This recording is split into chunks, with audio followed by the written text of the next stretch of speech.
We've all seen it, in parking lots, in hallways, in classrooms, in gym locker rooms, even in the cafeteria. It used to be a one-dimensional problem. It only happened at school. And now we see it on the internet. It follows us home, it follows us on vacation. To some, it even followed us here. And to even more, it's an inescapable problem.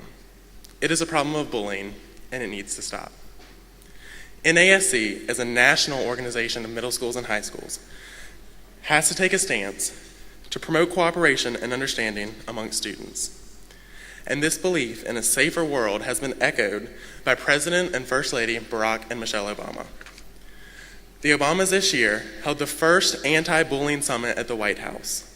To address this issue with the Department of Health and Human Services, President Obama took a firm stance to advocate that bullying is not something to be accepted, but rather that it is something that could be eradicated in high schools today and in the future. The Obama's plan is called It Gets Better, reminding children that life goes beyond bullying, and one day their lives will improve. They just have to make it through this hard time. The White House invited spokespersons from different anti-bullying and education groups from across the nation. Shannon Porter and I were honored to represent the NASC as you, as we carried the voice of student leaders at this conference. Shannon and I heard testimonials from children who had been bullied and listened to families recount memories of loved ones who had been bullied to the point of suicide. It was a very moving experience and one that I won't soon forget. The scars that bullying have forever left on the lives of these families is tragic and is a harsh proof that bullying is an issue that needs to be addressed now at the national level.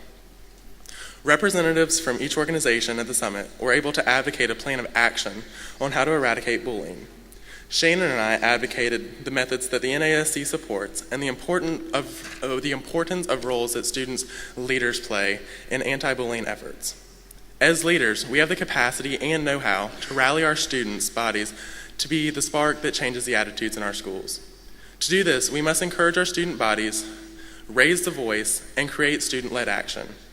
In 2006, NASC created the Raising Student Voice and Participation, or RSVP plan.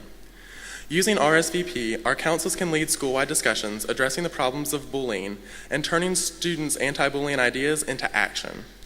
NASC has made a commitment this year to promote RSVP as a key instrument in addressing the issue of bullying in schools and to encourage NASC members to use the RSVP process to help students affect positive change in our own schools with the goal of lowering and even eliminating incidents of bullying.